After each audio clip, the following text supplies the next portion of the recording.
আজ মহাসপ্তমী, চারিদিকে ঢাকের বাদ্যি।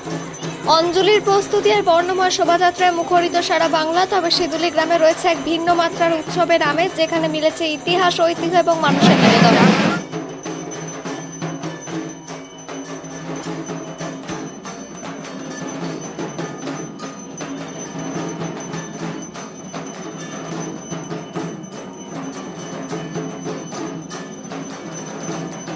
সিদুলি সার্বজনীন দুর্গাপুজো কমিটি এই বছর পদার্পণ করল তাদের ৪৯তম বর্ষে।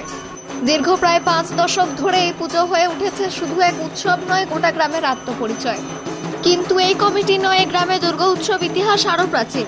সিদুলি গ্রামে দুর্গাপুজো পেরিয়ে এসেছে ১০০ বছরেরও বেশি সময়। এই শতবর্ষীয় পরম্পরা আজও জীবন্ত, প্রাণবন্ত। পুজো আজকে সপ্তমী, আজকে আমাদের দোলা নিয়ে যায়, আজকে মাকে ওখানে প্রতিষ্ঠা করা হয় ওই বাড়ি দিয়ে।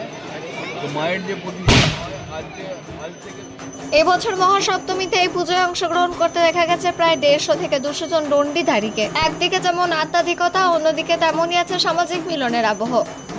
গ্রামবাসী, স্থানীয় স্বেচ্ছাসেবক ও যুব সমাজের মিলিত প্রয়াসে এই পুজো আজ গোটা সিদুলি নয়, এটি হয়ে উঠেছে গোটা অঞ্চলের গর্ব। অন্ডাল থেকে অজিত মেসা, রিপোর্ট নিউজে।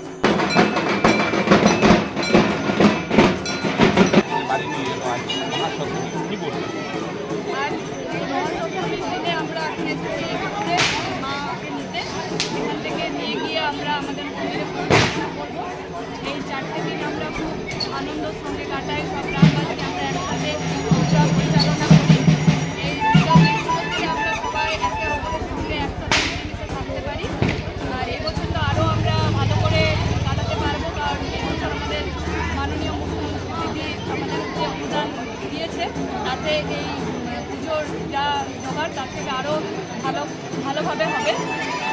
এই 4 দিন আমরা এইভাবে আনন্দ করে কাটাবো, সবাই আমরা একসাথে।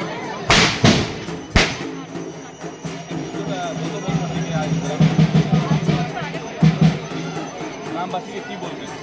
গ্রামবাসীকে